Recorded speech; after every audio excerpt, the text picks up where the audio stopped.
Laura Victoria Peláez Gómez, ¿cómo estás? Muy bien, Julián, muchas gracias. Qué bueno tenerte en Podcast Palabras. Muchas gracias, gracias por la invitación. Claro que sí, es un gusto. ¿Por qué el blanco? ¿Por qué el blanco? Bueno, creo que es el color de la tranquilidad, de la esperanza, de la relajación y creo que transmite paz interior.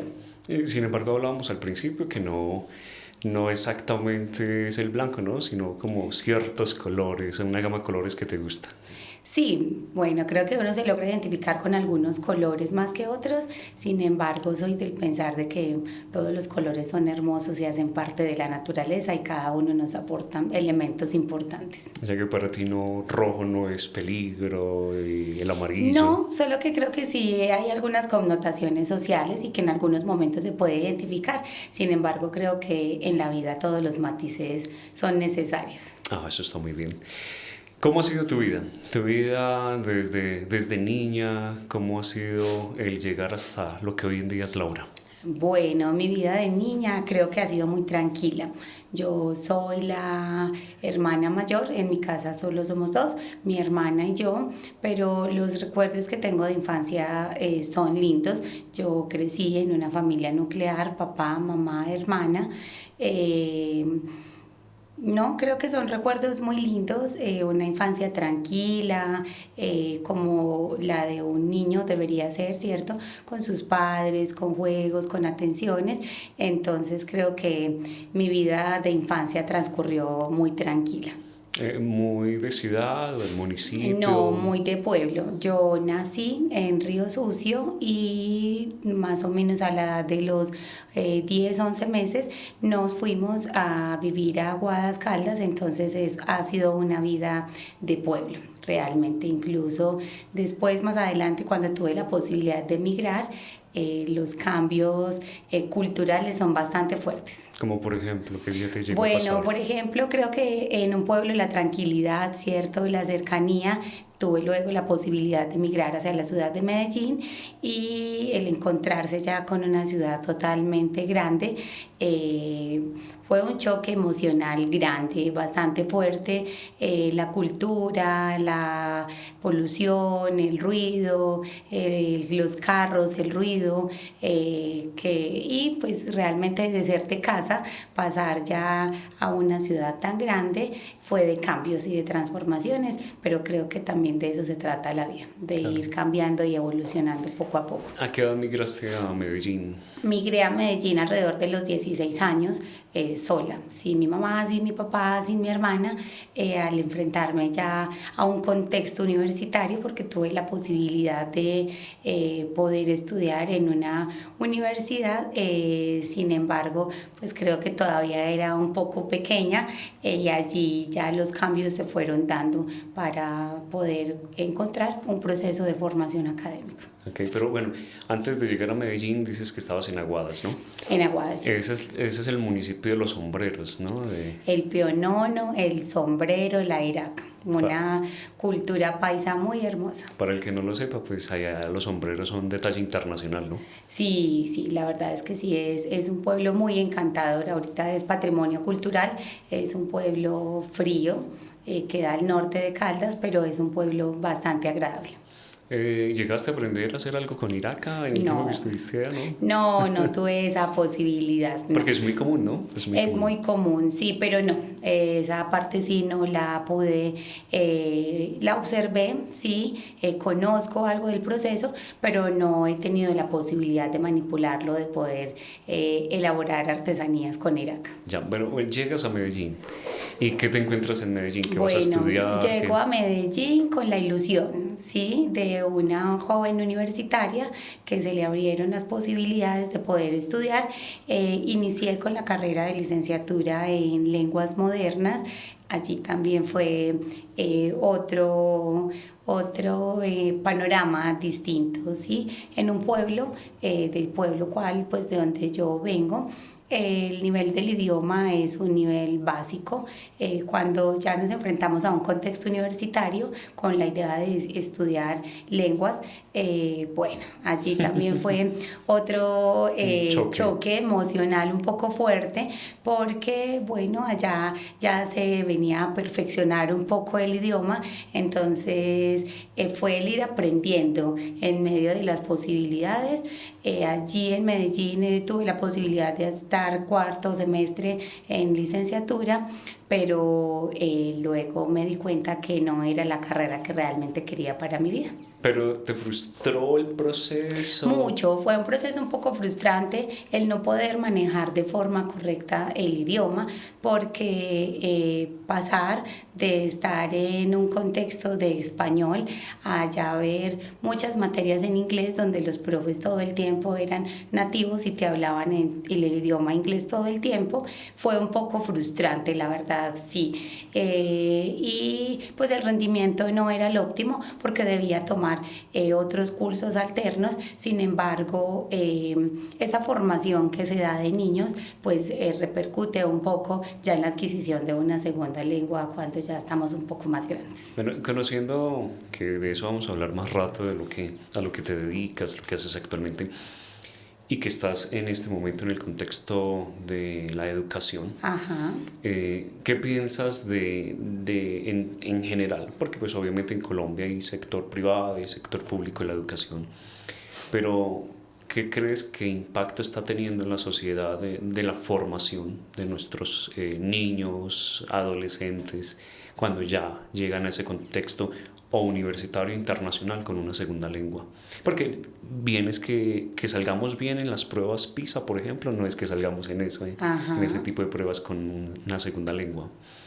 Bueno, creo que ahorita la cultura se ha ido mentalizando un poco, ¿cierto? Los programas que han surgido, las posibilidades que se tiene de adquirir un segundo idioma, sea inglés, sea francés, sea portugués, ha sido una necesidad cultural y social que se ha venido marcando realmente muy puntualizado.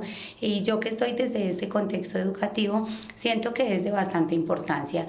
Cuando uno lee o estadísticas o lee información o escucha ciertos argumentos, pues nos estamos dando cuenta que realmente el manejo de un segundo idioma es bien importante, porque te abre puertas, porque te permite visionar el mundo de forma distinta, porque laboralmente te puede tener otra posibilidad de acceder a otras herramientas totalmente diferentes. Sin embargo, creo que muchas de esas oportunidades se pueden perder precisamente por lo mismo, por el manejo de un segundo idioma, porque nos podemos quedar con lo mediático, con lo fácil, con lo que tenemos, pero sí es importante empezar a manejarlo, y creo que ese esquema se ha cambiado culturalmente en la medida que se han ido incursionando tantos programas que realmente pueden tener acceso los estudiantes, y que tampoco es gratis que las instituciones educativas le apuesten a eso constantemente, al reconocimiento, al manejo, a la experticia de tener otro idioma para poder complementar esa parte intelectual. O sea, estamos evolucionando. ¿Crees que ya no es lo mismo que, por ejemplo, en la época que te tocó la universidad? Sí, vamos evolucionando, solo que hay también contextos, ¿sí? Creo que el estar ya en un contexto como el que estamos ahora, o los que podemos tener la posibilidad, ¿sí? Independiente de lo que tú decías ahora del sector privado o público, siento que las necesidades del gobierno también han ido cambiando un poco en cuanto a los planes decenales de educación, donde ya se vincula más la importancia dependiendo como de esas necesidades contractuales que se vayan viendo. ¿Qué podemos estar encontrando ahorita también en el contexto? La cátedra de manejo emocional, que también es algo que ha estado puntualizando bastante y ha estado puntuando bastante de poder manejar en las instituciones debido como a las mismas necesidades del contexto que se van viendo. O sea, ya nos estamos saliendo solo de ese matemáticas, De las áreas naturales. tradicionales, sí, Ok, que terminan siendo áreas fundamentales, sí, pero cómo se ha ido configurando también ese esquema de poder tener otra posibilidad, pero creo que es lo mismo, es la misma necesidad emergente del contexto que nos lleva a ir repensando la educación de forma distinta, porque los seres humanos aprendemos de alguna manera, ¿cierto? Cuando somos niños tenemos unas características evolutivas en la medida que vamos creciendo, pero hay otras acciones fundamentales que nos permiten que el contexto te va a ir cambiando y como tal, pues el esquema de la educación y lo que se le brinda a los chicos hoy en día también debe ir cambiando. claro, entiendo esa parte. Cuarto semestre. Y Cuarto semestre. entonces, ¿te frustra el no poder estar Cuarto dando? semestre, sí, me frustro, decía, bueno, hagamos un alto en el camino, no es lo mío, realmente es lo que yo quiero estudiar para mi vida o me veo como una licenciada en lenguas modernas, aún sabiendo que estaba en cuarto semestre y era un reto, ¿sí? Un reto bastante fuerte. Sin embargo, en cuarto semestre yo dije, bueno, pensemos realmente si esto es lo que queremos. Adicional de otros componentes, ¿sí? Familiares, culturales a los cuales no estaba acostumbrada, el hecho de salir de casa, tuve la posibilidad de estudiar en una muy buena universidad, estudié en la Universidad Pontificia Bolivariana, donde el contexto social era un poco diferente porque viene de unas características sociales de personas que pueden tener en algún momento una posibilidad económica de acceder allí. Sin embargo, en ese momento de mi vida pensé que era lo que realmente no quería. De niña siempre tuve el sueño y el ideal de jugar con los muñecos, de visionarme siendo docente, de apasionarme por los niños, por el proceso de enseñanza y sentía que en ese momento no estaba aportando a lo que yo ingenuamente desde mis características de adolescente había perfilado para mi vida. Ya, y entonces, ¿te saliste de la universidad o Me hiciste salí de la un... universidad, tuve la posibilidad de estar investigando, ¿sí? En otras universidades, encontré la posibilidad de poder estudiar licenciatura en educación preescolar. Cuando estuve indagando, vi que lo podían ofertar aquí en Manizales, entonces... primero decidí, ¿sí? Hablar con mi familia, que en ese momento era mi mamá y mi papá, expresarles realmente que no era lo que yo quería, que no me sentía cómoda con lo que estaba haciendo, que me dieran la posibilidad de intentarlo nuevamente, pero también migrando de la ciudad en la cual me había ido, que era Medellín, y ¿Cómo lo venirme para tomaron? Manizales. ¿Cómo lo tomaron? Pues realmente creo que a uno como papá siempre le puede terminar causando un poco de conmoción el ver la desubicación que puede tener su hijo en ese momento. ¿Para qué eligió eso? Sin embargo, sí creo que siempre he encontrado en ellos esa figura de respaldo Ok. y de ayuda, porque realmente es mirar qué se quiere, ¿sí? Y poder colaborar de cierta forma para que creo que lo que buscamos nosotros desde el rol de padres de familia es ver a nuestros hijos realizados en lo que realmente a ellos les gusta. Entonces, bueno, creo que en esa parte tuve mucho apoyo de mi familia para poder migrar a la ciudad de Manizales y aquí llevo muy feliz unos cuantos años. ¿Y será que el hecho de estar también en Manizales, la cercanía con casa, no podría cambiar un poquito también ese... Sí, creo que eso también influyó, ¿sí? Una ciudad un poco más pequeña, una ciudad un poco más tranquila.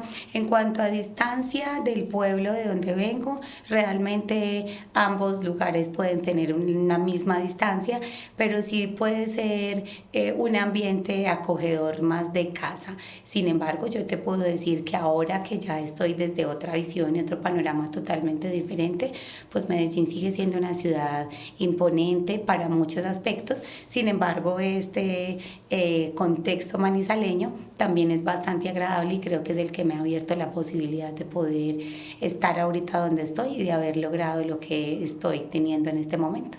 Claro, lo que pasa es que muchos desconocen, ¿no? Pero Manizales, esta zona es conocida como los paisas recatados, ¿no? Como un paisa... fue una migración, ¿no? Hace muchos años de Ajá. paisas y también está ciertas culturas con cierta educación relacionado con esa tierra, no es muy diferente. Bueno, no sé si ellos lo tomen así.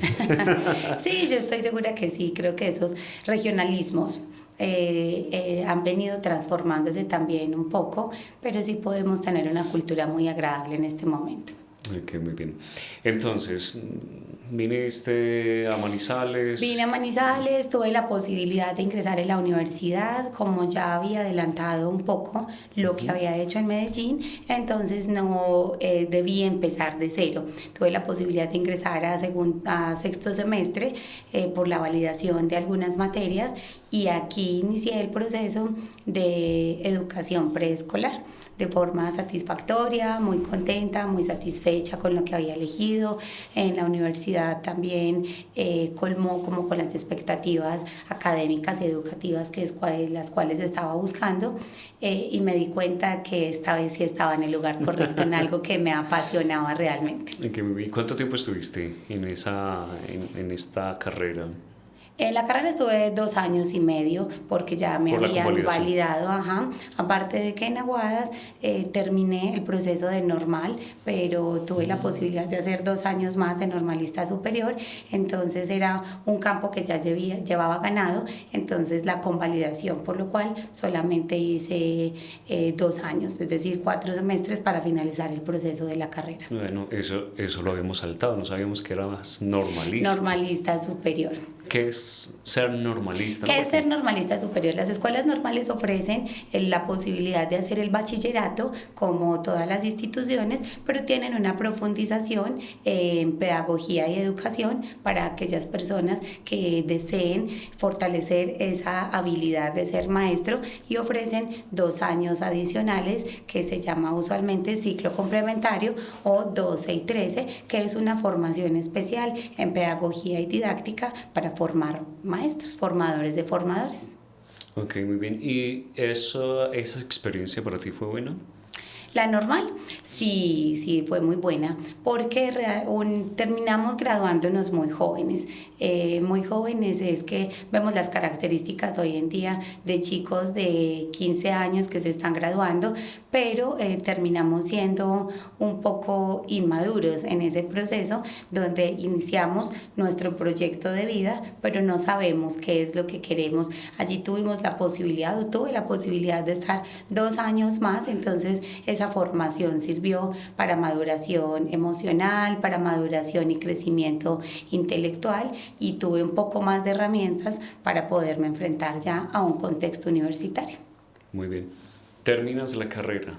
¿Y qué? Termino la carrera con satisfacción y tuve la posibilidad del lugar donde hice la práctica poder iniciar mi proceso laboral. Entonces de allí tuve la posibilidad de ser profe, inicié una vez me gradué la posibilidad de ser docente de un nivel de educación maternal, es decir, de chicos entre los 1 añito y 3 añitos y allí inicié mi formación laboral.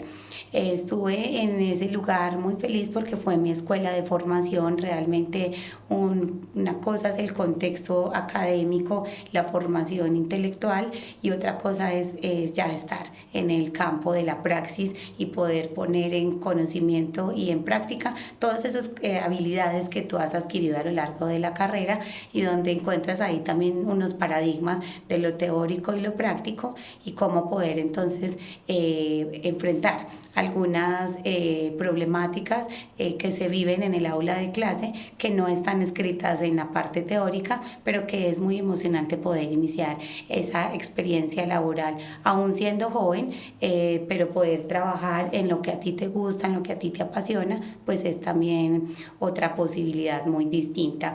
Inicié entonces la formación laboral, allí estuve trabajando 4 años, tuve la posibilidad de ser profe de chicos pequeños entre lo que te decía de 1 y 2 y 3 añitos y fue mi escuela de formación. De allí, estando en ese lugar, pues tuve la posibilidad de conocer una persona muy especial que se ha convertido en este momento, que es ahorita mi actual esposo. Él tenía o tiene una princesa que conocimos allí a través de la institución para la cual yo laboraba.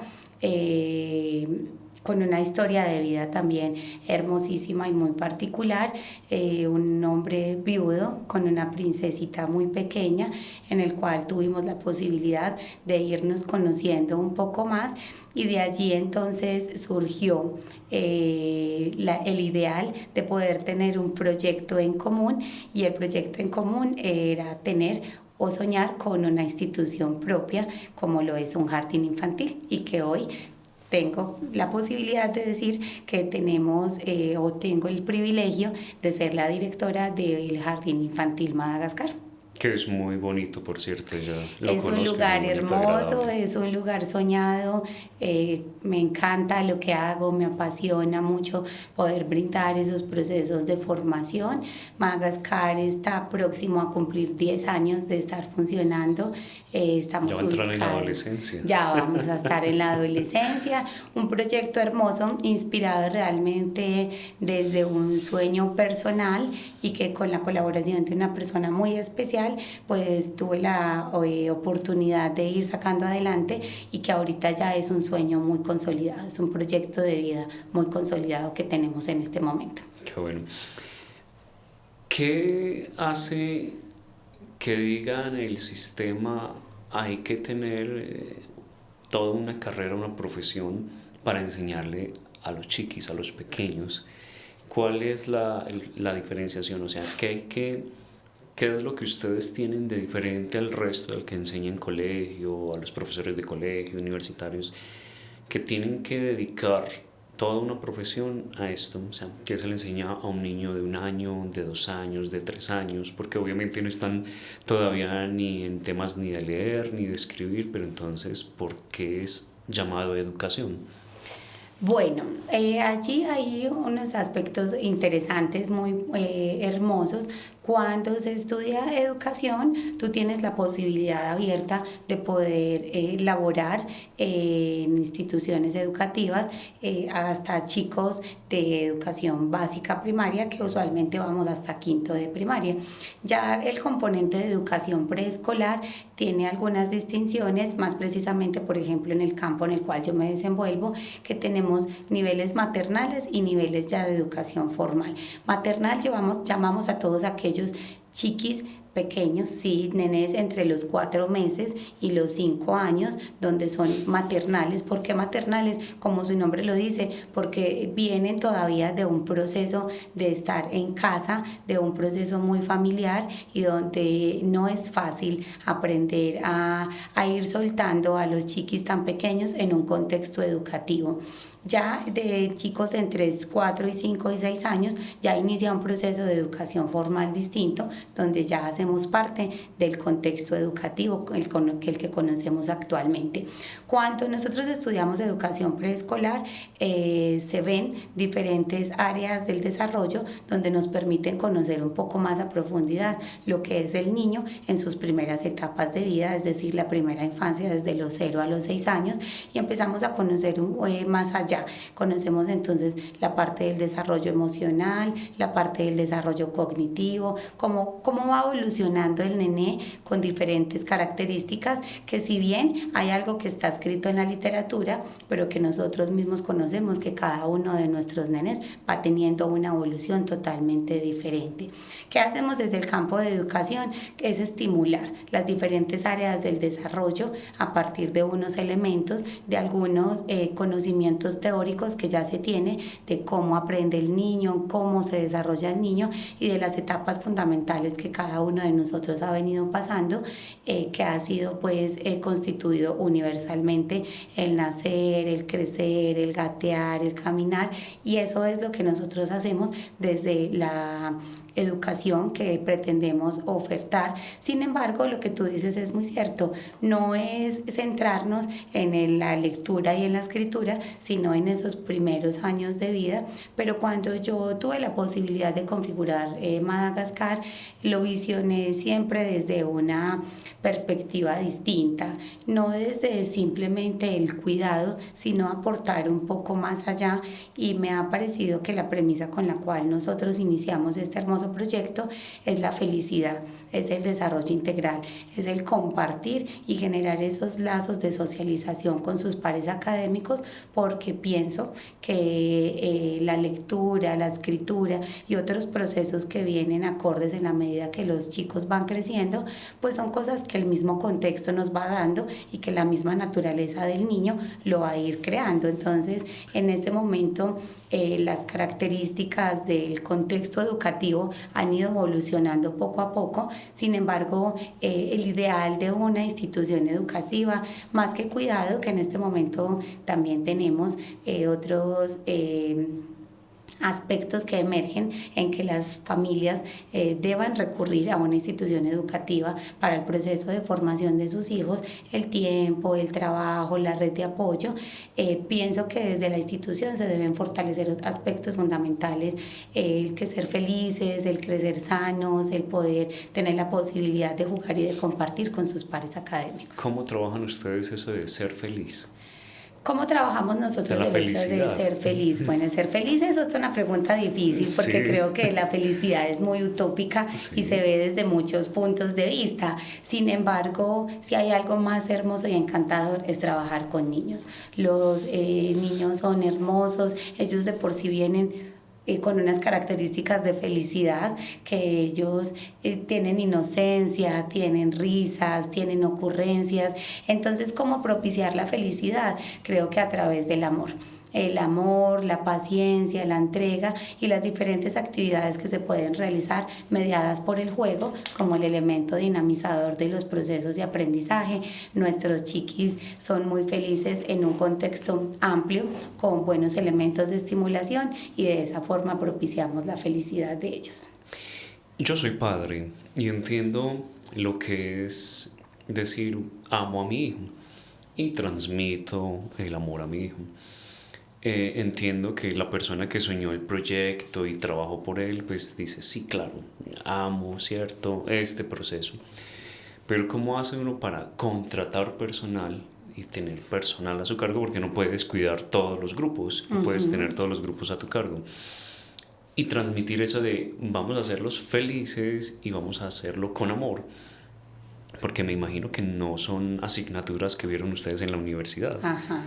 ¿Cómo trabajan esa parte o como directora, cómo dijiste voy a diseñar para que este sea el core de lo que es Madagascar? Bueno, ahí ya es un corte un poco más administrativo, ¿sí? Cuando visualizamos cuál es el enfoque, qué es lo que queremos ofertar o qué es lo que nos soñamos con el ideal de crear y crecer institucionalmente, pues es una visión completa. En esa visión completa entra un aspecto fundamental, que es el talento humano de las personas que están con nosotros, apostándole a esa misma filosofía de empresa. De allí es la premisa de empezar a localizar las personas que van a ser parte de nuestro equipo de trabajo.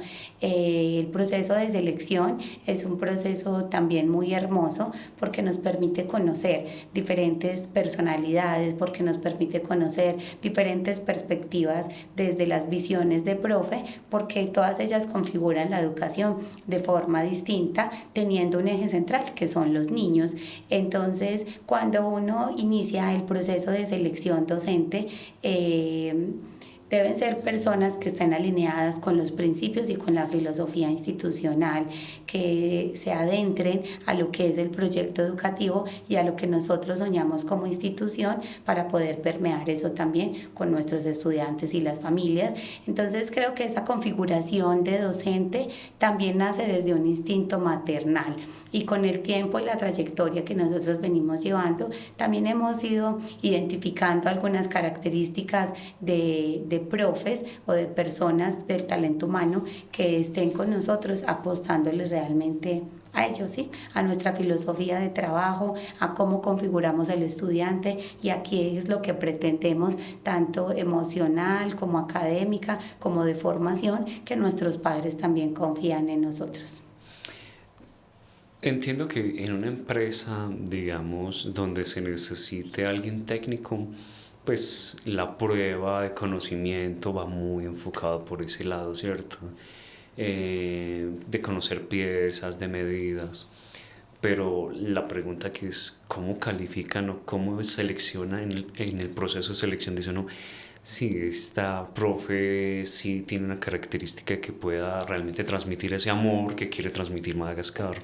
Bueno, Julián, yo creo que ahí la prueba de conocimiento es un elemento que no es significativo para nosotros, porque tú el conocimiento lo puedes adquirir a través de la práctica y de otras herramientas. Es claro que para poder trabajar con chicos también debemos tener una preparación académica desde el técnico, desde el normalista, desde el profesional, desde el universitario, que sea con carreras afines, que por lo menos se tenga un contexto educativo y de formación académica bastante amplia. Sin embargo, cuando se llega a un contexto de selección de personal, pues la prueba académica no es tan estándar como lo pueden ser otras instituciones para poder seleccionar el personal.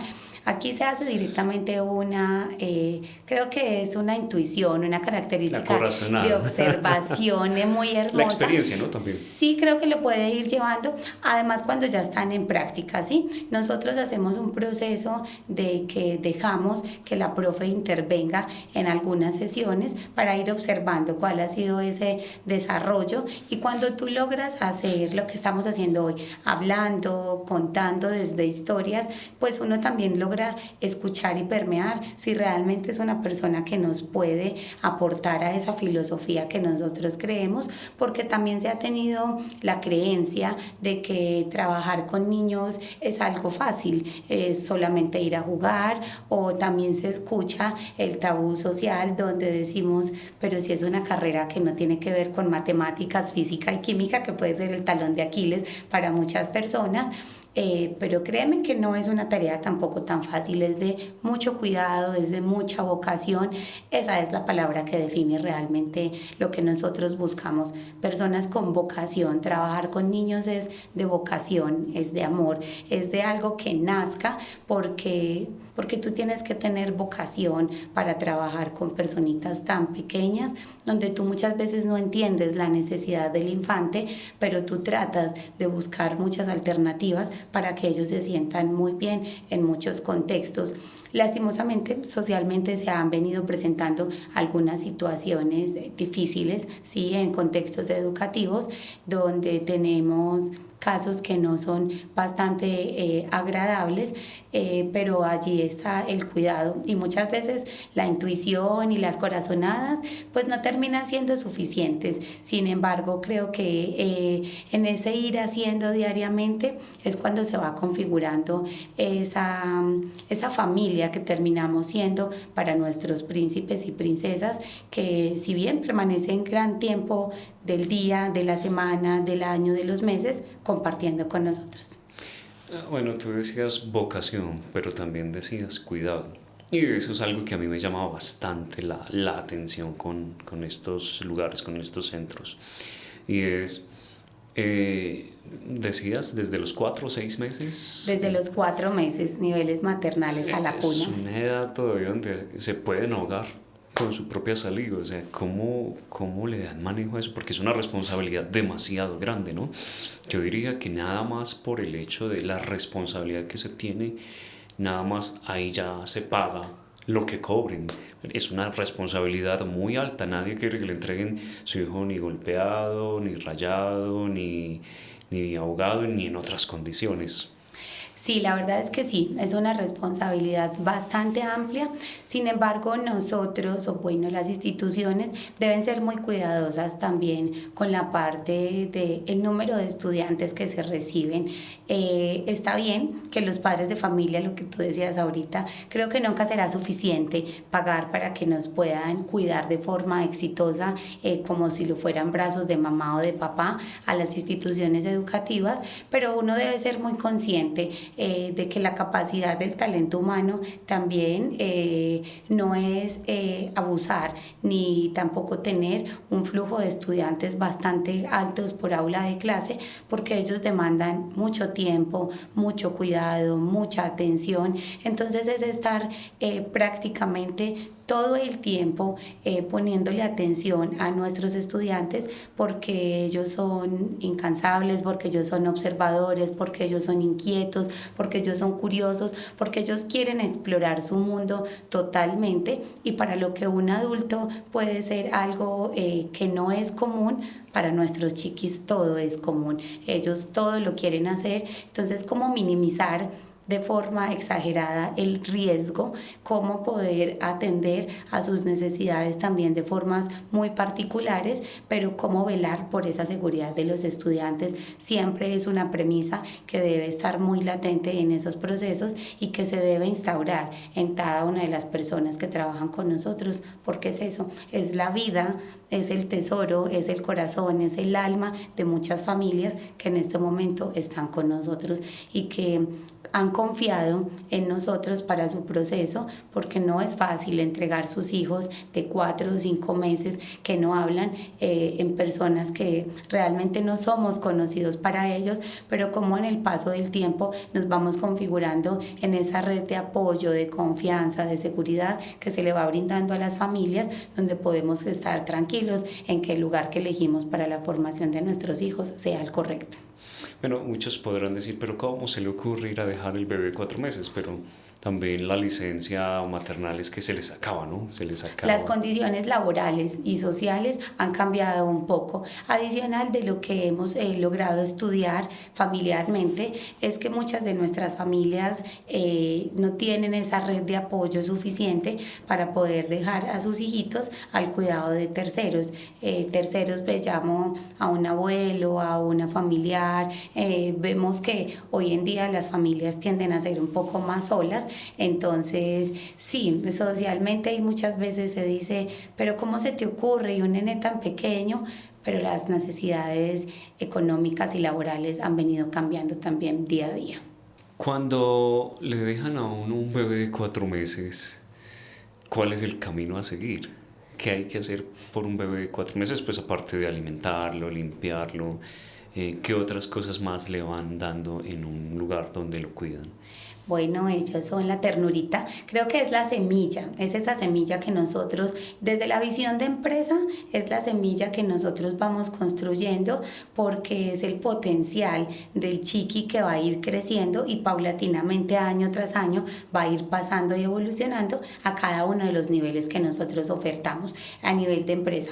Ya a nivel maternal, a nivel de cuidado, a nivel de procesos pedagógicos, se hace estimulación de las diferentes áreas del desarrollo a través de ejercicios, a través de actividades, a través de diferentes estrategias que la profe vaya haciendo en su día a día para ir logrando otros avances en nuestros chiquis. Y es muy hermoso, créeme que las personas que lo vivenciamos de cerca es un proceso hermoso ver los avances que los niños van teniendo, cómo ya va su escala de maduración evolucionando, que es innato al ser humano, porque con ello venimos, ¿cierto?, en ese proceso de desarrollo, pero saber que a nivel institucional se puede ir aportando a ese proceso también es muy lindo. Entonces, como a través del habla, como a través del gesto, como a través de las acciones pedagógicas que nosotros realizamos con una intencionalidad, podemos ir propiciando a ese crecimiento y esa maduración. Entonces, cuando tú ya lo ves gateando, cuando tú ya lo ves dando los primeros pasos,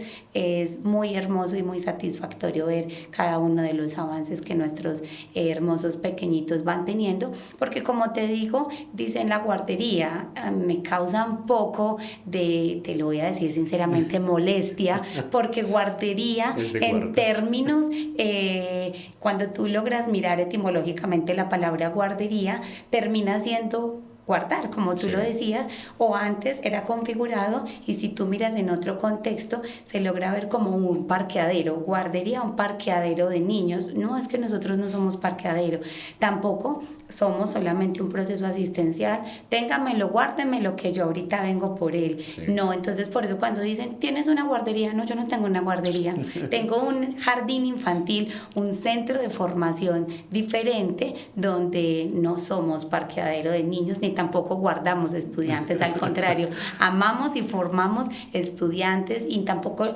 son estudiantes, son niños hermosos, porque yo les digo estudiantes y ya suenan unos niños grandes. No, yo tengo niños hermosos pequeños, y digo tengo porque tú terminas encariñándote tanto con ellos durante tanto tiempo, que ellos terminan siendo tuyos, son tu familia. Nosotros permanecemos mucho tiempo con nuestros estudiantes, y a veces ese cariño es tan entregable a nosotros, que a veces cuando los nenes empiezan a hablar, mamá, mi amor, yo no soy tu mamá, aquí soy tu profe, mamá más tarde viene por ti. Entonces mira cómo esos lazos se van configurando de forma tan hermosa, que terminamos involucrándonos emocionalmente con cada uno de nuestros estudiantes. Definitivamente es vocación, ¿no? No puede tener otro. Y ese involucramiento después no duele cuando se van ya. Sí, verlos partir es otro proceso diferente, y más cuando tú haces un recorrido de todo lo que hemos logrado, que era lo que tú me decías ahorita, y que se da a los 4 meses, pero que se da al año, que se da a los 2 años, cuando tú ya los ves y continúan con nosotros en todo ese tiempo, y así nos lleven mucho tiempo. Creo que cada uno de nuestros estudiantes tienen unas particularidades muy hermosas, pero sí es indiscutible que no duela cuando ya inician y abren sus alas al proceso de educación superior, o incluso cambian de institución o cambian de contexto, pero también queda la satisfacción de que dimos, que hicimos. Digo hicimos porque a pesar de que yo estoy en un rol desde lo administrativo, me encanta estar involucrada con las familias, me encanta estar involucrada con los niños, soy partícipe de estar en las aulas de clase, porque sé que la formación grande la hacen las personas que trabajan conmigo, ellas que son las que día a día están buscando las estrategias de poder tener a nuestros estudiantes felices, a nuestras familias contentos, y que realmente propiciemos a su formación desde pequeños, para que las familias puedan ir teniendo algunas herramientas. Es claro también que nosotros somos el segundo escenario de formación, porque lo conocemos y no es cliché lo que suena, que el primer escenario de formación debe ser la familia. Mi esposa tiene la misma formación académica tuya, y me parece muy curioso porque hace días la contactó una mamá con su hijo, que su hijo quería volver a hablar con la profe. Y pues ella se sorprendió porque fue uno que salió hace 5 años, ya tiene 10, 11 años. Dice, me aterro cómo está de grande, pero parece que ellos también hacen ese vínculo, ¿no? No solo es el profesor, sino ellos también tienen ese vínculo como de ¿Y quién lo creyera, Julián? Esos cimientos que tú hagas desde pequeños, si a ti te llegan a preguntar en este momento, Julián, ¿qué recuerdo tiene de la guardería, del colegio, del jardín? Me he de imaginar que por vago que sea, algún recuerdo nos debe generar ese paso, ¿sí? Que nosotros hemos tenido, o tú recuerdas a la profe que te regañó, o tú recuerdas a la profe que te quiso, o tú recuerdas si yo me caí, me lastimé. Algún recuerdo nos debe evocar cuando nosotros regresamos tiempo atrás, pero ahorita que nosotros lo presenciamos, cuando tú vas en la calle y sigue siendo la profe, porque profe eso es un orgullo bastante grande, y verlos ya tan grandes, o lo que tú decías de tu esposa, cuando te llaman y te cuentan, creo que entonces es esa la satisfacción del deber cumplido, donde uno dice, qué bueno, ¿sí? Me están recordando. Entonces, mira lo que yo te decía, que no me equivoco cuando digo que nosotros no formamos ni en matemáticas, ni en lectura, ni en sociales, formamos en valores, formamos en felicidad, y no hay nada más satisfactorio para uno como docente que tú digan, tú me recuerdas, si tú fuiste la profe que me enseñó, o yo quiero volver a hablar con mi profe. Entonces eso nos demuestra que vamos por el buen camino. Claro, claro, eso está muy bien. Ustedes enseñan varias cosas, ¿no? Tienen la piscina, ustedes tienen como temáticas muy aparte de lo que es la enseñanza o el cuidado tradicional, ¿no? Sí, nosotros, bueno, cuando tuvimos la posibilidad de crear el jardín, pues es un jardín grande, eso fue un espacio creado realmente pensando en los niños y para los niños. Entonces no es una casa adecuada a un jardín infantil, sino que siempre fue pensado como un jardín infantil. Tenemos unos espacios muy amplios, con muy buena iluminación y ventilación, y de allí también tenemos entonces la posibilidad de poder tener dentro de nuestro plan académico algunas opciones curriculares como música, como inglés, como expresión corporal, adicional de que el jardín, cuando nos visitan, pues tienen la posibilidad de encontrarse que dentro de las instalaciones del jardín podemos contar con una piscina pequeña, donde nuestra pretensión no es dar clases de natación, sino una hidroterapia o acuastimulación para los niños. Entonces todos esos elementos diferenciadores de otras instituciones hacen que nos puedan ir reconociendo socialmente, porque te voy a decir que estamos próximos a cumplir 10 años y ha sido un trabajo arduo de reconocimiento social, de ir ganándonos ese huidir social, de que ya nos puedan reconocer, porque en un tiempo atrás tú hablabas de Madagascar y nadie sabía de qué se estaba refiriendo, pero son los usuarios que han venido estando con nosotros, que es lo que hace que socialmente ya nos puedan ir reconociendo, porque si hay algo difícil a nivel empresarial es crear marca. Claro que sí. Acuestimulación, eso... Acuaestimulación es un proceso de hidroterapia o estimulación en el agua, que la pretensión de poder ofertar esta cátedra adicional que el jardín tiene es fortalecer, ¿cierto?, diferentes elementos en nuestros estudiantes. Ellos aman estar en el agua, a ellos les fascina el contacto con el agua, pero de ahí se pueden potencializar otras habilidades, entonces motoras gruesas, todo lo que tiene que ver con el desarrollo de piernitas, de pateo. Cuando ya estamos dentro del agua, el fortalecimiento de la respiración, de las burbujas, del contacto mismo del agua como tal, como un elemento de una textura diferente. Entonces es lo que yo te digo, incluso mi esposo se ríe y me dice, todo te sirve, todo lo que yo encuentro cuando es martes, día de basura, yo digo, pero si esto me sirve. No somos recicladores compulsivos, aprovechamos el material para la formación de nuestros estudiantes. Muy bien. ¿Qué es eso de las texturas? ¿Qué son las texturas? Las texturas son diferentes elementos que permiten una sensación. En este momento es una sensación que inicia por el tacto, por la manipulación con las manitos, que a nuestros estudiantes les genera una reacción neuro diferente, una reacción distinta, y por las manos, por el sentido del tacto, inicia un proceso de aprendizaje. Manos y pies también. Manos y pies, aunque inicialmente se puede iniciar con las manos, pero tú lo puedes tener en los pies o en todo el cuerpo, la sensación del áspero, del rugoso, del frío, del caliente.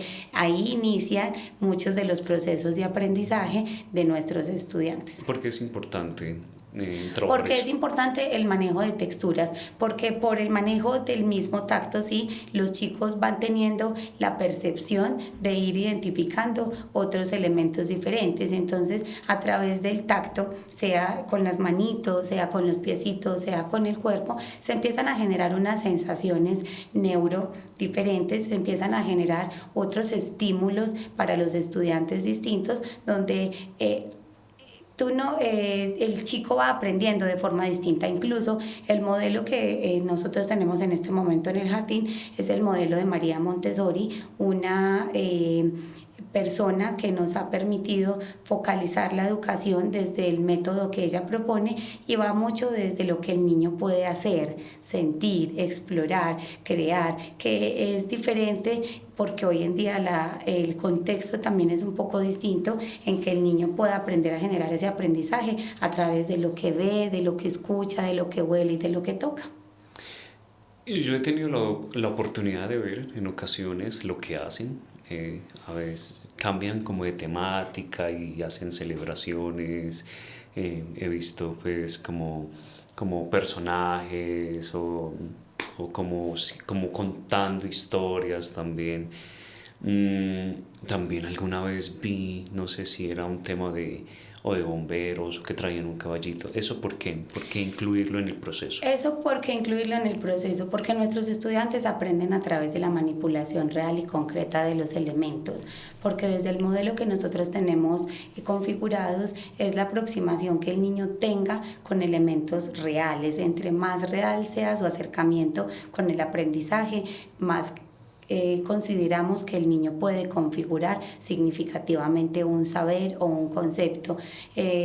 Nosotros somos de ideas locas, Madagascar es de ideas locas, con decirte que hasta una granja hemos montado fuera de la institución donde traemos la vaca, el caballo, porque es la forma en la que yo siento y he venido estudiando que los niños aprenden, porque es la forma en la que Madagascar se ha ido configurando en el largo de todo este tiempo, en hacer cosas diferentes por nuestros estudiantes, donde es eso, ¿cierto? Es el traer elementos diferentes, porque yo también considero de que para todos los casos y en muchas situaciones las realidades y todo entra por los ojitos, entonces duele entrar al ver un lugar hermoso con colores, con elementos decorativos distintos, llama la atención y termina persuadiendo a las personas que van a estar con nosotros, porque si bien nuestros niños disfrutan, pero la decisión como tal la terminan tomando sus padres de familia, entonces es desde el lugar donde tú llegas físicamente, cómo está dispuesto, cómo está organizado, cómo está decorado, que llama la atención y pienso que desde afuera se logra visualizar muy bien qué es lo que tú quieres transmitir también desde adentro. Entonces, esa manipulación real de las cosas que nosotros pretendemos que nuestros estudiantes aprendan es la puesta en escena que el jardín logra tener con esos elementos diferenciadores de traer la vaca, de traer el caballo, de los colores, de la decoración, de los personajes invitados, siempre teniendo muy en cuenta a nuestras familias también en esos procesos. ¿Les ha llegado a pasar algo que digan no salió como lo esperábamos con esas temáticas? ¿Alguna vez les ha pasado algo que digan esto no era como lo pensábamos? Pienso que en todo logra pasar, ¿sí? Sí. Y más cuando estamos trabajando con estudiantes, donde tú te imaginas escenarios salidos al 100% de su contexto, pero en el día a día algo pasa. Sin embargo, es una habilidad extra que las maestras suelen tener, donde es esa capacidad de improvisación. Y si hay algo que puede estar un poco marcado hoy en día, te voy a decir que es la capacidad de asombro que tienen nuestros estudiantes. Como el medio nos está ofertando tantas cosas, nuestros estudiantes desde muy pequeños tienen la posibilidad de acceder en abundancia a muchas cosas. Cuando llegamos al contexto, por ejemplo, escolar, cómo lograr entonces incentivar, cómo lograr motivar y cómo lograr recuperar esa capacidad de asombro de cada uno de nuestros estudiantes, que también es una apuesta bastante interesante. Y con base entonces en la pregunta, sí, hay elementos que no salen como tal, pero también hay una ganancia bastante grande, y es que trabajar con niños es tan hermoso que a ellos todo les parece lindo, que desde su inocencia, que desde esa visión que tienen de niños, ellos disfrutan absolutamente todo, adicional de que la creatividad y la innovación de las profes es bastante grande. Entonces, cómo transformar lo que no nos salió bien para lograr convertirlo en un escenario de aprendizaje y de innovación constante. ¿Cómo ustedes dicen vamos a hacer esto? ¿Eso es una junta? ¿Es un comité? ¿O te llega y tú dices vamos a hacer esto?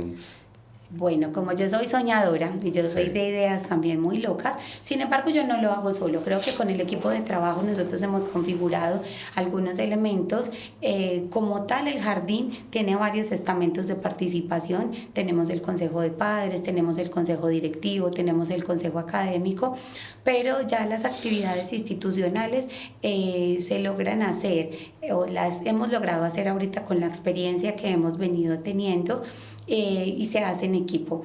Yo tengo mucho en cuenta la participación de las personas que trabajan con nosotros y logramos entonces organizar el cronograma de actividades anuales o semestrales y con base en ello ya se van haciendo ajustes dependiendo las celebraciones importantes que tengamos en el mes, en el año o en el semestre, y así nos vamos desarrollando, además de que pues nosotros no nos regimos solitos, nosotros también tenemos unos estándares que son dados desde el Ministerio de Educación, en este caso desde la Secretaría de Educación, que también rigen algunos procesos institucionales y que debemos irnos acomodando a lo que ellos nos vayan, a los estatutos que ellos nos vayan dando a nivel institucional. claro. Acabo de caer en cuenta que ese amor que nació entre tu esposo ahí en el jardín cuando él llevaba a la niña, hizo que ese jardín perdiera un papá, una profe y una Sí, estudiante. Fue una pérdida así fue. triple. Realmente sí, no, y con otra infidencia. Otra de mis compañeras se vino conmigo a apostarle al mismo proyecto, Ok. entonces no fueron tres, fuimos cuatro Fueron cuatro. personas, pero fue una experiencia hermosa. Es una historia de vida muy linda, sí, porque mi esposo es viudo, sí, con la princesa. Solito, donde yo pude intervenir en varios procesos desde una formación académica y de cuidado, y luego por los ires y venires de la vida pues terminamos teniendo una relación más sólida, que hoy tenemos un hermoso hogar configurado con dos hermosas princesas que hacen parte de nuestra familia y que de base fueron ellas la inspiración para poder tener Madagascar. Muy bien. ¿A dónde quieres o a dónde quieren llevar a Madagascar? A que sea más grande y el día de mañana, digamos, tus hijas queden con ello o piensan en franquicias. A qué nivel quieren llevar Madagascar? Bueno, sueños hay muchos, proyectos también hay bastantes. Puede ser un poco más el temor de podernos ir arriesgando. Sin embargo, desde este contexto y teniendo en cuenta las necesidades de las familias, sí, que están con nosotros, que nos soñamos, y cuando yo veo a mis hijas desde el hacer en este momento, con los estudiantes que tenemos, podemos tener posibles sucesores que puedan estar ahí más adelante pudiendo manejar Madagascar, porque es lo que ellas han visto, porque ellas es lo que han crecido en ese contexto de estudiantes. A nosotros sí nos gustaría poder tener algunas otras sedes de Madagascar, quizás no en Manizales, sino en otros sitios. Por ejemplo, en mi caso, que soy de Aguadas, me encantaría mucho que pudiera tener una sede en Aguadas, porque allá solamente hay un jardín infantil, entonces nos soñamos mucho con eso.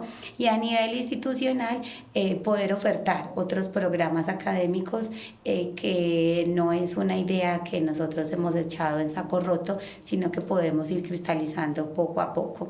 Ahorita vamos a cumplir 10 años, nosotros soñamos con que Madagascar pueda estar mucho tiempo más. Sin embargo, se está presentando una necesidad actual, y es que nuestra población infantil está bajando de forma considerable debido a las mismas tasas de natalidad que se están presentando actualmente.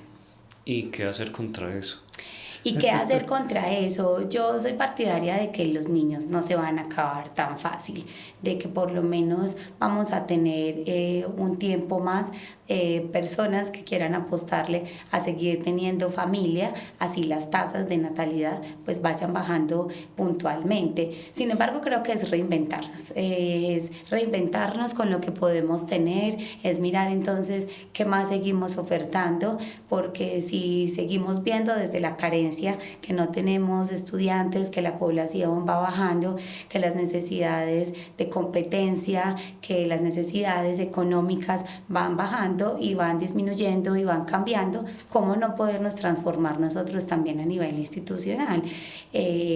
Ganas tenemos, amor nos sobra, vocación creo que también, entonces es más adelante ir pensando en una reconfiguración a nivel institucional que podamos ir teniendo o ir caminando con base en los ajustes que el contexto nos vaya presentando, pero muy posiblemente teniendo la ilusión de que Madagascar pueda ir creciendo.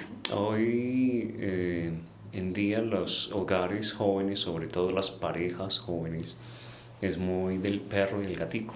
Así es.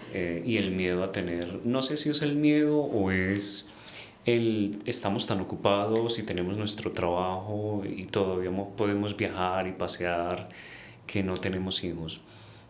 ¿Qué crees que debe tomar conciencia la sociedad al respecto? ¿O crees que naturalmente el equilibrio se va a dar? Julián, es una pregunta difícil porque son dos apuestas diferentes.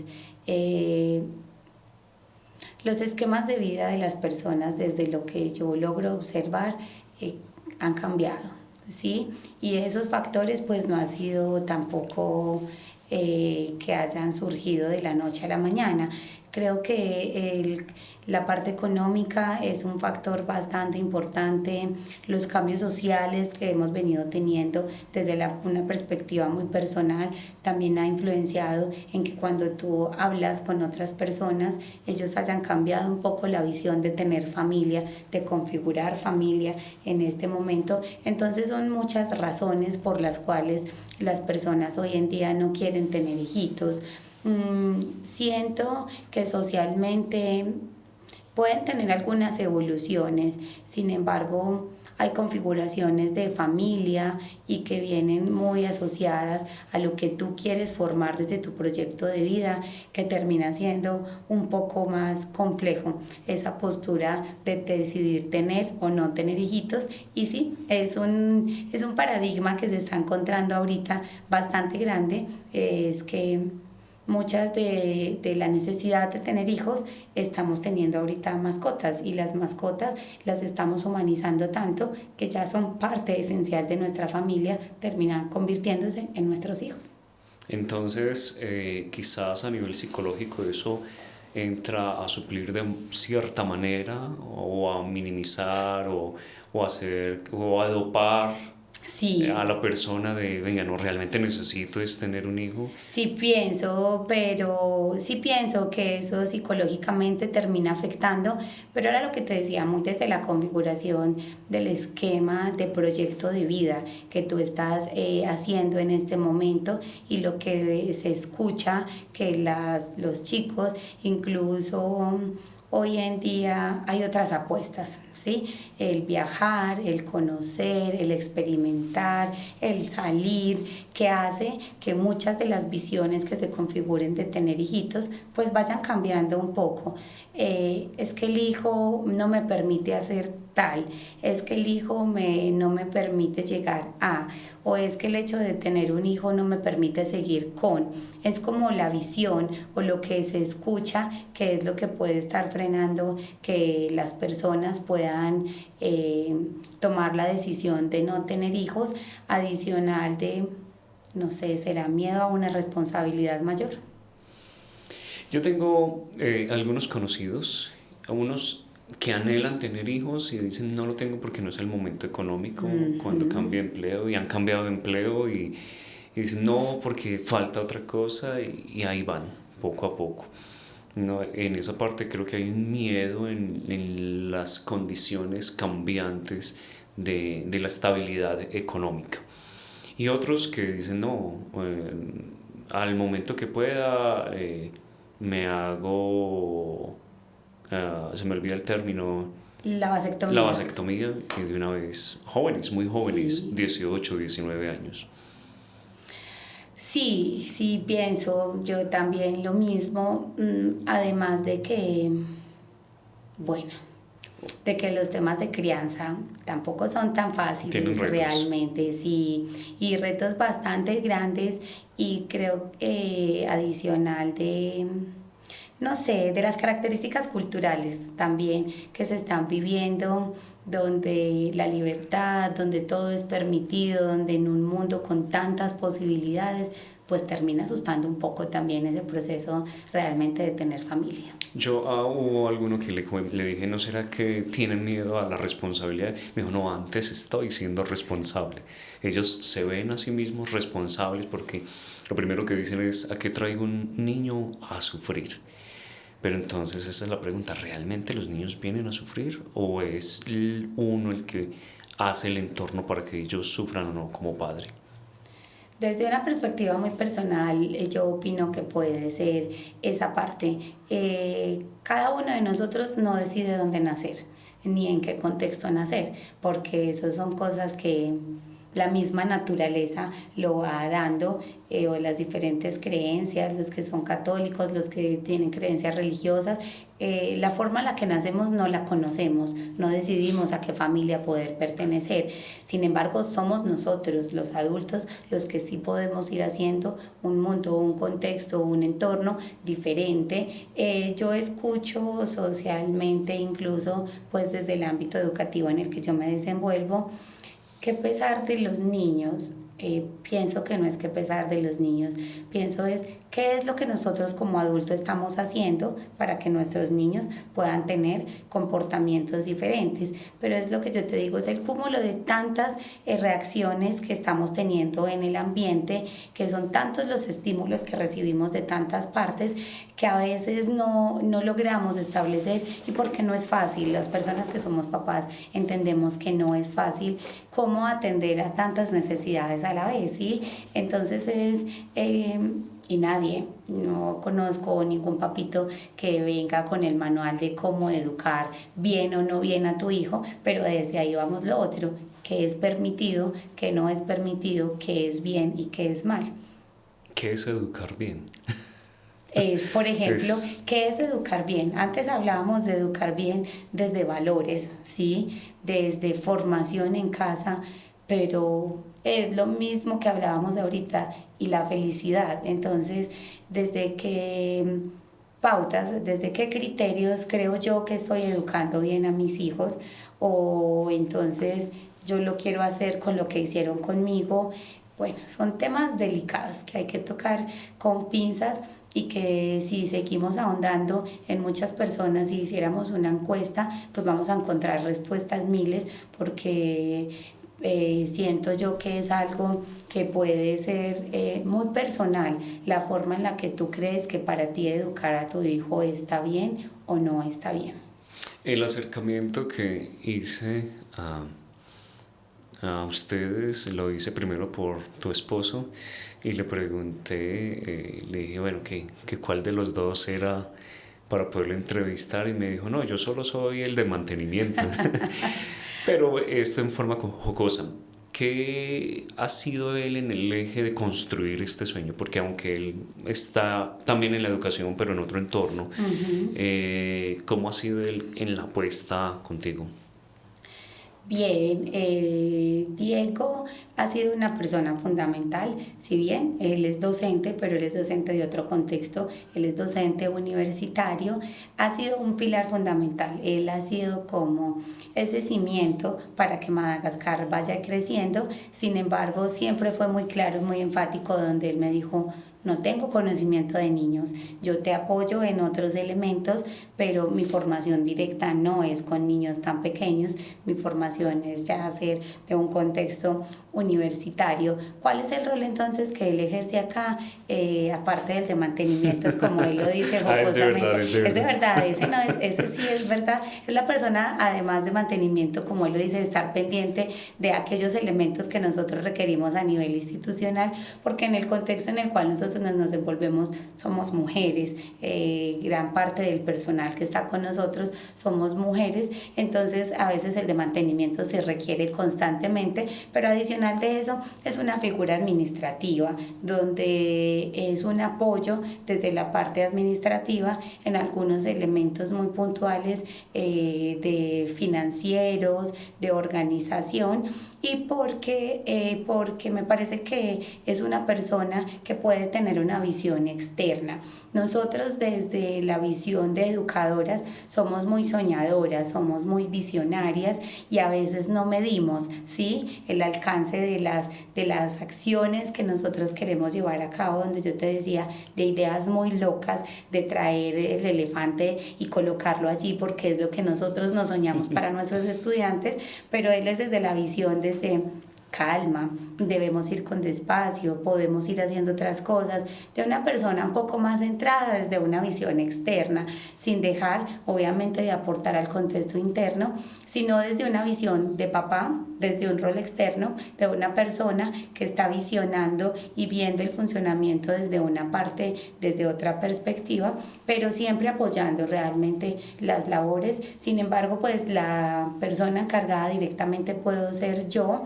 Él me apoya en algunos otros elementos, pero que sean más de forma administrativa. Por eso cuando nos hiciste la invitación, él dijo, pues creo que no soy yo entonces la persona indicada a ir a hablar de un proyecto que lo hemos configurado los dos, pero que él paulatinamente ya ha hecho su legado de formación y que él en este momento lo tiene desde otro punto de vista más de apoyo.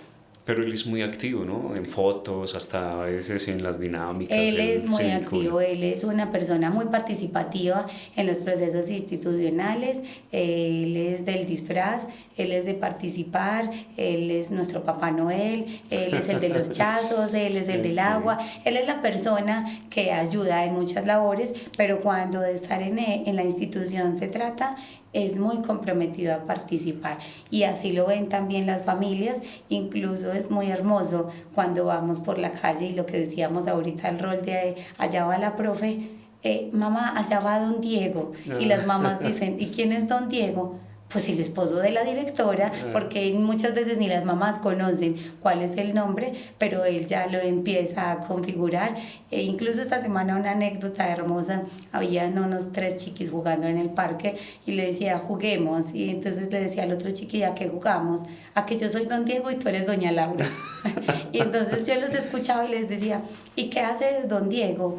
Pues trabajar en la universidad y poner tornillos. Y le decía a la otra, y doña Laura, ver las cámaras, y jugando en el rol de don Diego y doña Laura, decían entonces, Diego, lleva a las niñas rápido al colegio porque nos cogió la tarde. Es esa ¿Y si pasa eso? configuración. Sí, a ver, es esa configuración que los chicos van escuchando porque somos Claro. nosotros el modelo a seguir de nuestros estudiantes, pero son historias hermosas que donde yo me ponga a contarte realmente no terminaríamos porque ellos absorben realmente lo que escuchan, lo que ven, lo que ellos reflejan, tanto en su contexto familiar y cuando salen del contexto escolar, cómo ellos van y reflejan esa realidad, jugando con los muñecos, hablándole a los papás, donde ellos imitan esas acciones que en cualquiera de los dos contextos pueden tener. Bueno, es una responsabilidad muy fuerte, ¿no? Bastante. Bastante, porque ellos en ese momento, al querer ya imitar a alguien, van a adoptar comportamientos y si ven algo equívoco lo van a reproducir en También, la casa es y ¿dónde verdad. viste eso? Es así, en ambos contextos, sí, esa es la responsabilidad del ejemplo, de la imitación, que es lo que ellos tienen y que es bastante harto porque yo creo que cada una de las etapas, entonces chicos pequeños van teniendo unas necesidades pequeñas en la medida que ya van creciendo, porque yo te digo que tengo chicos hasta los 6 años, entonces los de 4, los de 5 y los de 6 pues tienen comportamientos diferentes a los de 2 y 3 añitos, pero es una experiencia de verdad que yo te puedo decir que es maravillosa porque es llenarse de esa energía que tienen nuestros niños y créeme que el aprendizaje que cada uno de ellos deja en nosotros, muchas veces nosotros vamos con la intención de educarlos, de enseñarles, pero ellos son los que nos enseñan diariamente muchas cosas. Muy bien. Ahora que hablábamos de don Diego, hemos visto, o yo lo he notado, es que ustedes no solo son la responsabilidad propia allí con la educación, el educador, la temática, sino que han implementado cosas hasta como la responsabilidad desde una energía renovable, ¿no? Ustedes han dicho, vamos a tener otras cosas que hacen propio de la formación de esta generación. Sí, bueno, de base la formación de Diego, él es ingeniero en sistemas y desde esa necesidad de estar curioseando constantemente, pues él ha ido teniendo unos elementos diferenciadores en el jardín que terminan aportando y que en este momento hacen que el jardín sea un jardín amigable con el medio ambiente. El jardín en este momento cuenta alrededor de 100 paneles solares que alimentan gran parte de la energía que nosotros consumimos a nivel institucional. Tenemos el sistema de agua lluvia que también ayuda en muchos procesos al abastecimiento, por ejemplo, de los baños, de la lavadora, de otros procesos, del llenado de la piscina. Tenemos elementos y circuitos de cámaras muy bien instaurados que hacen que el jardín también se vaya convirtiendo en un centro moderno tecnológicamente, pero que se ha ido como mentalizando, pero ese sí es realmente un trabajo que hace él, de ir visionando cómo la institución puede ir aportando a otros elementos ambientales que nos puedan ir dando también como algunas acciones, y es muy lindo cuando tú les empiezas a enseñar a los niños también ese proceso. Pero sí, son elementos que en este momento el jardín también cuenta con algunas acciones diferenciadoras ambientales. Eso se lo hacen ver también a los padres, a los niños. Ellos se les enseña así y se les explica de diferentes formas. Los padres de familia también tienen conocimiento. Sin embargo, pues hasta hace poco yo tampoco sabía qué era un panel solar, ni para qué funcionaba, ni qué funciones tenía, ni cuáles eran las ventajas. Entonces creo que es la visión que muchos de nosotros podemos tener. Cuando ya estamos un poco más adentro de ello, pues las ventajas que se tienen son bastantes grandes en todo lo de producción de energía, de agua, pero sí, paulatinamente se va inculcando, se les va diciendo en la medida que las familias van entrando a compartir con nosotros y a través de la difusión de medios cuáles son aquellos otros elementos que el jardín cuenta y que ahora, para los chicos pequeños, quizás no tiene una magnitud muy grande, pero entonces ahí también la responsabilidad de las profes de cómo explicarles en términos de niños aquellas cosas que también podemos encontrar en nuestro jardín. Igualmente, este tipo de aprendizaje, que no es de educación formal, común y corriente, sino el hay que ser amigables con el medio ambiente, forma esas personas que cuidan de sociedad, ¿no? En mi experiencia también con mi hijo llegué a vivir ese tipo de cosas de Ajá. hay que cuidar el animalito, la planta, qué bueno que también están haciendo y que lo están viviendo, ¿no? Porque no es porque los padres sepan que tenemos esto, primero lo tenemos por conciencia. Eso está muy bien. Sí, ese ha sido un esquema que se ha ido también cambiando, solo que cuando nos encontramos en un contexto educativo, pues llegan otras presiones un poco más fuertes del entorno. Entonces, cuando yo te decía que nosotros configuramos la idea de poder tener un jardín infantil, pues nos imaginábamos el jugar, sí, el aprender, el explorar, el disfrutar de otros elementos sencillos, pero ¿qué pasa? En la medida que vamos creciendo, la presión del contexto educativo es mucho más fuerte. Entonces, donde tú ves que si los chicos salen de una institución y, por ejemplo, lo que tú decías ahorita, no saben leer y escribir, la institución de la que salimos entonces no es suficientemente competente para que el niño salga con unas habilidades lectoras y escriturales. Entonces es como aprender a configurar con esa presión que el sistema también está haciendo en la configuración de lo que se está volviendo la educación, donde debes leer, donde debes escribir, donde debes tener libros de texto, donde debes tener ciertos materiales, porque entonces si vamos a jugar el niño no está aprendiendo. Pero cuando salen de un contexto, por ejemplo, como del jardín, y lo primero que te hacen es un examen de admisión, y si el niño no pasa el examen de admisión, entonces la institución no te enseñó nada. Entonces son esas apuestas en las cuales estamos ahí constantemente en una lucha, pero que cambiar ya el esquema, y creo que cada vez está mucho más puntualizado, donde la tecnología va corriendo de forma tan vertiginosa, donde todo lo que tenemos en este momento va siendo tan acelerado, que entonces a veces yo siento que nos podemos estar olvidando de otras cosas más pequeñas de la vida, como el disfrutar, como el gozar, como el compartir socialmente con otras personas.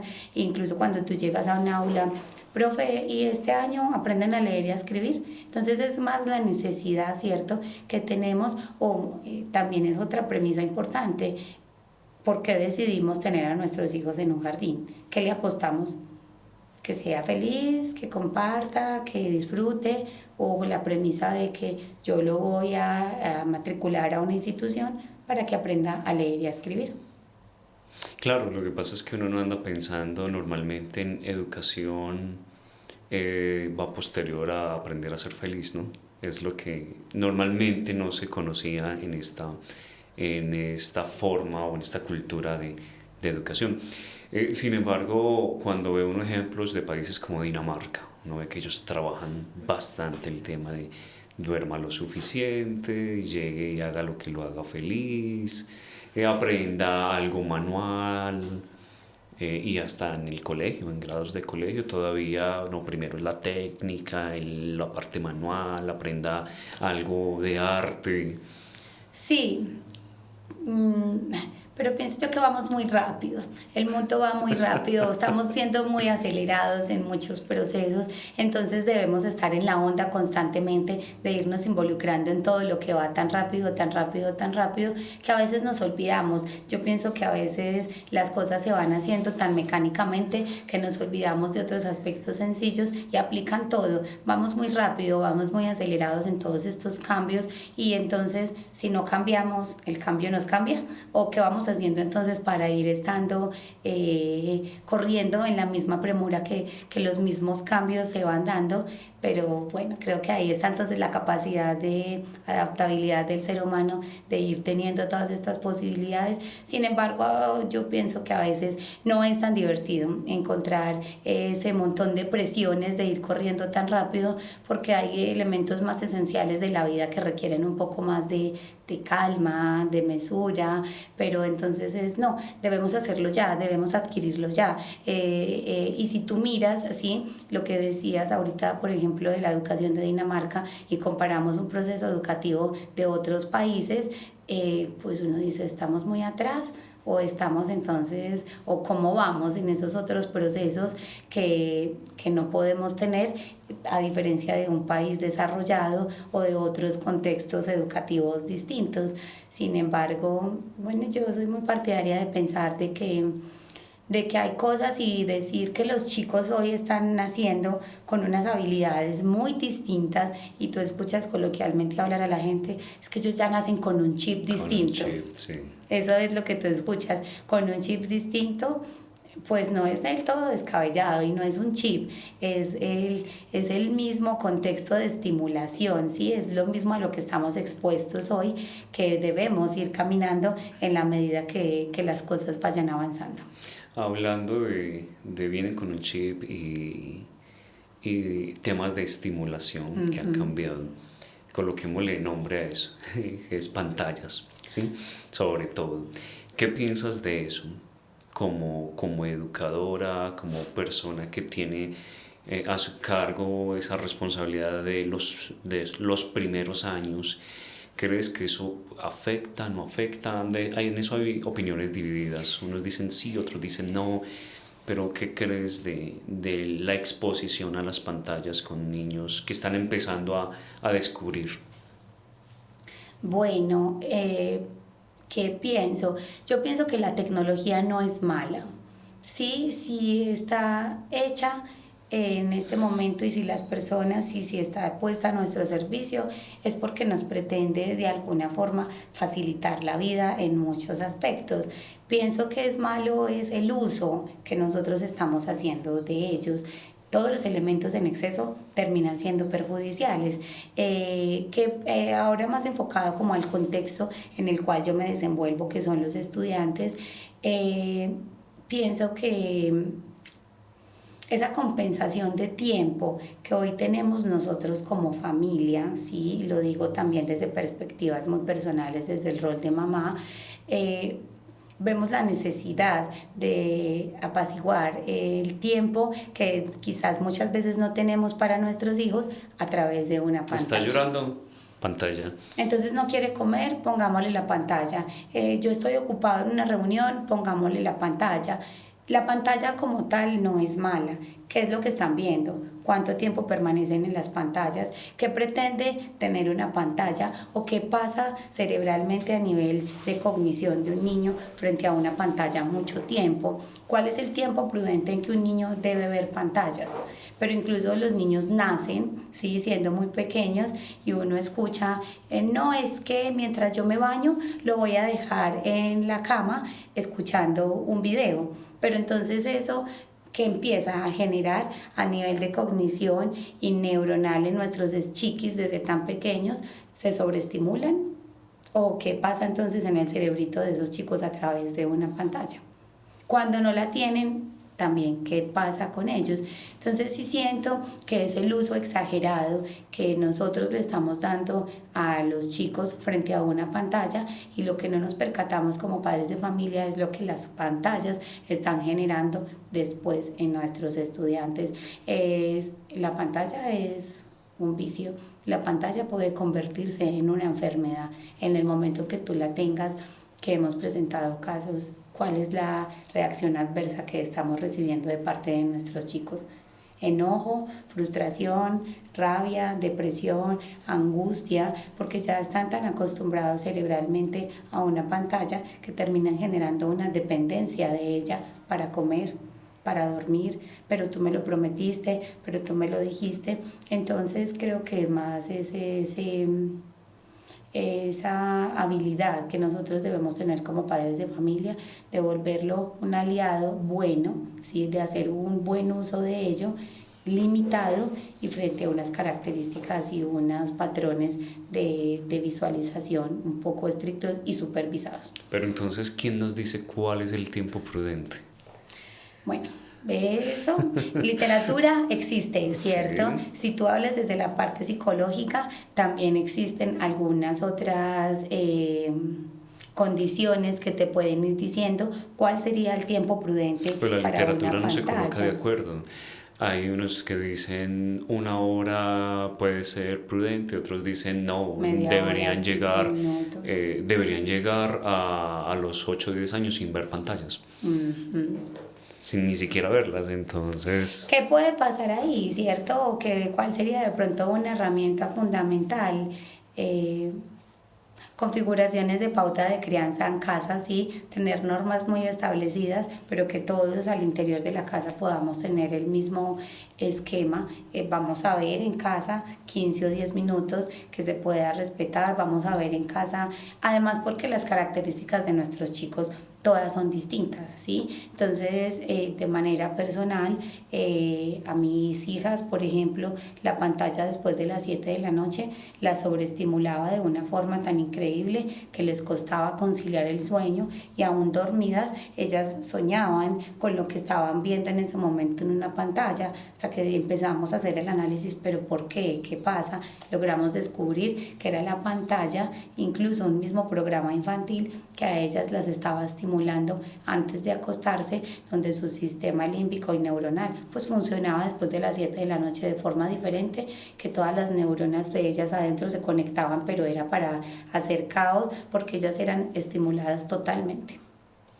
ok, o sea que observación y mucho cuidado, observación y mucho Pues cuidado. pienso que sí, ¿cierto? Es dependiendo del contexto, y son situaciones también, lo que decíamos ahorita, muy de familia, que habrán familias que les parece muy normal. Incluso también tengo otras historias y personas muy conocidas que chicos de 5 años ya tienen un celular. Pero eso es, en mi caso, triste. En el caso tuyo, desde otra perspectiva de papá, pues puede ser muy normal que todos en la casa podamos tener acceso a un aparato electrónico desde tan pequeños. Claro, también va muy en cuál es la concepción de cada familia y cómo quieren vivir sus propias ideales, sus propios ideales, ¿no? Sí, sí, creo que ahí hay aspectos, sí, como muy familiares, que es muy difícil entrar a ahondar en ellos si la configuración de familia que tú tienes, si la configuración de tecnología que tú tienes, si la configuración de hijos que tú tienes, pues todas son tan diversas y cada cual habla desde experiencias personales, sociales, lo que me dijeron, lo que tú crees como familia, como papá o como mamá, que están bien, que es un poco complejo entrar a problematizar o a opinar porque no se conoce realmente cuál es el contexto y cada cual tiene percepciones muy distintas. Claro. Por esa misma línea, sin comprometer el tema del colegaje, ¿qué piensas de ciertos colegios? Hace unos días tuvimos un invitado, ellos tienen a su hijo de 5 años, es un colegio, bueno, es un jardín que enseña a distancia y obviamente tiene que ser a través Pantalla. de una pantalla. Sí, obviamente está el imprima pues el dibujito que van a pintar y hay ese ejercicio manual en casa. A ellos les toca porque viven en las afueras de la ciudad, entonces no les es fácil llevar su hijo a, a estudiar en un jardín, no lo hay, están en zona rural. Pero ¿qué piensas de esas situaciones, de esas condiciones? Porque ahí ya obligatoriamente los mantienen desde esa edad en ese contexto. Juliana, a mí me preocupa mucho y internamente me genera angustia y me genera tristeza ver cómo vamos creciendo en esa parte tecnológica tan avanzados que incluso esa pregunta me la he hecho. ¿En algún momento seremos reemplazados por una inteligencia artificial? ¿En algún momento seremos reemplazados? Hablo del contexto educativo, ¿sí? Mira, tú mismo le estás diciendo, de no llegar a un contexto porque la inmediatez, la necesidad, la falta de oportunidad, bueno, encontrando muchos factores que puedan estar ahí apremiantes, no vamos a tener necesidad de asistir a un aula de clase. ¿Qué opino?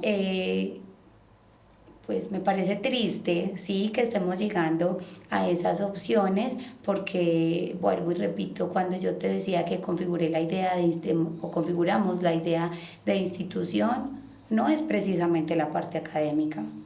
El conocimiento tú lo puedes adquirir incluso desde libros, desde el mismo internet, tú puedes ir siendo autodidacta, tú te puedes ir formando a través de otros procesos, pero entonces, ¿cuál es la esencia de ir, de estar sentado, de conocer un amigo, de compartir una experiencia, de salir al recreo, de compartir socialmente, de crear esos lazos de socialización con otros pares académicos para vernos permeados por una pantalla? Tú mismo lo decías, entonces imprimo el dibujo y lo hago y entonces, ¿quién me presta atención? Lo hiciste muy bien, vas avanzando. No, mi amor, así no se hace. Mira, debemos mejorar esto. Una máquina o un computador te lo va a decir. Claro, en tu momento, en esa familia, quizás es la necesidad de no tener algo cerca, de no tener la posibilidad del tiempo de poderlo llevar hasta una institución. Pero si tú me preguntas qué opino, pues es mejor no opinar. Es mejor no opinar. Yo me considero una persona joven, pero sigo siendo una persona de la pucha antigua, donde de estar sentado, ver al profe, salir a hacer otras cosas, pues me parece que ese contexto no puede pasar desapercibido. Y aparte de que de base, sí, el pretexto es la formación de un saber y de un tema que es el pretexto para el cual tú vas. ¿Qué hay detrás de todo eso? ¿Qué hay detrás de ir al colegio? Entonces están los amigos, entonces está la recocha, entonces está el descanso, entonces está el profe, entonces está el cambiar, ¿cierto? De un esquema de tu contexto de casita a ir a otro contexto de colegio. Entonces, sí me preocupa. Realmente creo que a mí son aspectos que me preocupa bastante porque también tengo hijos y también estoy desde el rol de directiva de una institución y lo logramos evidenciar precisamente en pandemia a nivel pues institucional, donde decía cómo tener a un chico de 3 años, 2 años, que es la población que nosotros manejamos, frente a una pantalla ejecutando una actividad imposible. Fue Imposible, difícil. fue muy difícil, claro. Nosotros, el sostenimiento del equipo de la planta docente, la permanencia de los padres de familia, aún sabiendo la dificultad de no ir a sus lugares de trabajo, pero cuando el chiqui veía a la profe por la pantalla, pues si estaba 2 minutos no estaba más, porque entonces, ¿cómo garantizar un proceso de atención, de concentración frente a una pantalla? Fue muy complicado. ¿Cómo decirle al nené, así no se manipula, rasga de esta forma, vamos a colorear de esta? Si tú no lo estás viendo, si tú muchas veces requieres el contacto físico para poder estimular algunos otros procesos en los estudiantes. Entonces, sí me preocupa. Y si la opinión es buena o mala, pues yo me atrevería a decir con mucho respeto de las personas que lo hacen y desde una postura muy personal, pues yo creo que no es lo mismo, porque es lo que yo te digo, el aprendizaje se adquiere. Hay otras cosas que no las vamos a poder adquirir por medio de una pantalla o por medio de un aparato electrónico.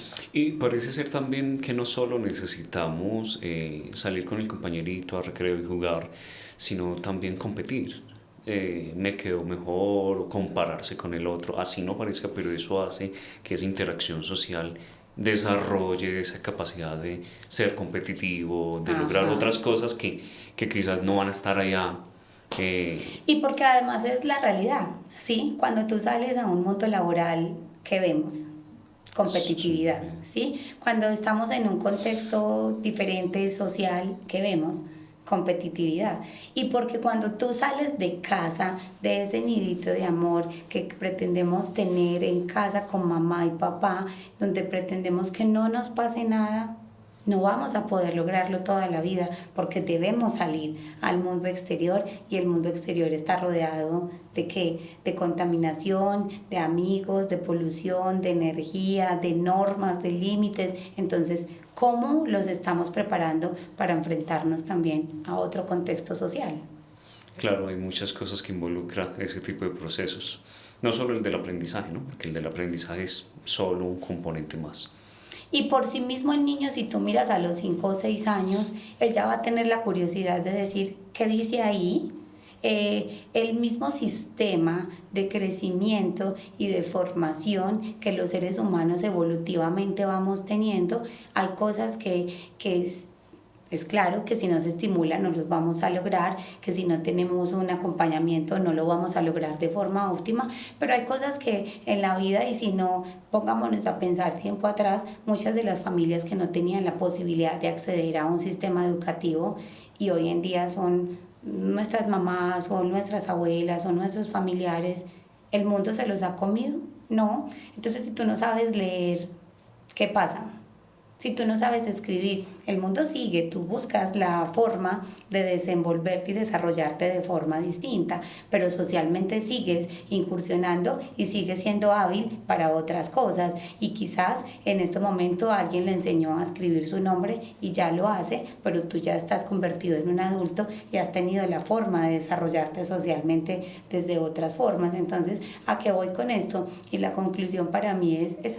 El aprendizaje se puede adquirir, las habilidades matemáticas, lingüísticas, geográficas, físicas se pueden ir adquiriendo, pero entonces lo otro que queda atrás de un proceso, de un contexto educativo, de formación, de socialización, ¿cómo lo vamos a ir configurando socialmente a través, por ejemplo, de una pantalla, que era la pregunta que tú me hacías? Claro, así que la base, lo que son las habilidades blandas, el amor, la felicidad, y de ahí para adelante el resto. lo que te entiendo, ¿no? El compartir. Sí, creo que todo es un complemento. Para mí es un engranaje que se va teniendo paulatinamente, pero que necesitamos de todo un poco para ir configurando de forma integral ese ser humano que nosotros sí queremos ir formando. Yo no digo que la lectura y la escritura no sean importantes, sí son importantes porque son habilidades que necesitamos para poder desarrollarnos de otras formas en lo que vamos teniendo la posibilidad de ir viviendo, pero también hay otras cosas que tenemos. Entonces pienso que es un trabajo de equilibrio entre ambas partes que se pueden ir configurando de forma muy positiva y de forma armónica para los estudiantes. Perfecto. Gracias, Laura, por compartirnos de tu proyecto, de tu vida, de lo que haces. Deseamos éxitos en todo, que hayan muchos niños más para tu proyecto. Esperamos que sigan creciendo. Felicitaciones por los 10 años Muchas que van a gracias. cumplir. En Podcast Palabras también compartimos con nuestros invitados que nos digan, nos recomienden o digan, me gustó un libro, una serie, una película. ¿Qué tendrías hoy para recomendarnos? ¿Una serie, una película o un libro? Desde el contexto educativo. ¿No? Tú como Laura, dice, a mí me gusta mucho, o me gustó mucho tal libro, o me gusta mucho tal serie, o tal película. Ok, bueno, me gusta mucho de forma personal. Hay un libro muy interesante que se llama Relaciones Atómicas, me parece muy interesante. Ya desde el contexto educativo, pienso que las personas que nos puedan estar viendo, escuchando y puedan tener una formación de maestros, hay una película bellísima que se llama Todo niño es especial.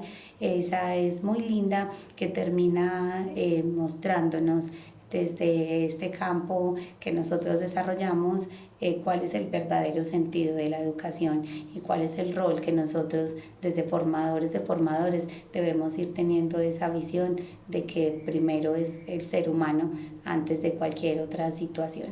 ¿Esa película que nos recomiendas es fácil acceso o ya? Sí, la puedes encontrar, incluso si no estoy mal, es una película árabe, pero tú la encuentras fácilmente en Netflix, la encuentras también en YouTube, esa es fácil de encontrar. Todo niño es especial, es hermosísima y es un buen recomendado para las personas que tienen alguna inclinación por el campo educativo.